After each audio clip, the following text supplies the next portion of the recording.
नमस्कार शेतकरी बांधवांनो, एमटे ऑल टीव्ही या यूट्यूब चॅनलवरती तुमचं पुन्हा एकदा स्वागत आहे। 15 ऑगस्टला कर्जमाफीचा पहिला निर्णय, पालकमंत्र्यांची घोषणा। पाहूया संपूर्ण बातमी।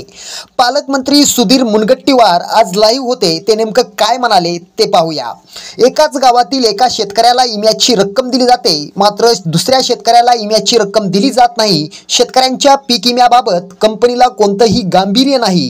72 तासात शेतकऱ्यांना अर्ज करायला लावतात, मात्र 2-2 महिने कंपनीचे अधिकारी सर्वेला जात नाहीत। अशा तक्रारी प्राप्त झाल्या असून या बाबींची गंभीर दखल घेऊन कंपनीवर कडक कारवाई करण्यात येईल, असा इशारा सुधीर मुनगंटीवार यांनी दिला। पीक विमा व कर्जमाफीसाठी 15 ऑगस्टला मुंबई येथे मुख्यमंत्र्यांसह कृषी मंत्री यांच्या समवेत बैठक होणार असून त्यात पीक विमा कंपन्यांचा वाढलेला मनमानी कारभार, त्याचबरोबर राज्यातील शेतकऱ्यांना सरसकट कर्जमाफी मिळावी याची मागणी करणार असल्याची माहिती पालकमंत्री सुधीर मुनगंटीवार यांनी केलेली आहे। याबद्दल तुम्हाला काय वाटतंय आम्हाला नक्की कळवा। हा व्हिडिओ आवडला तर नक्की शेअर करा।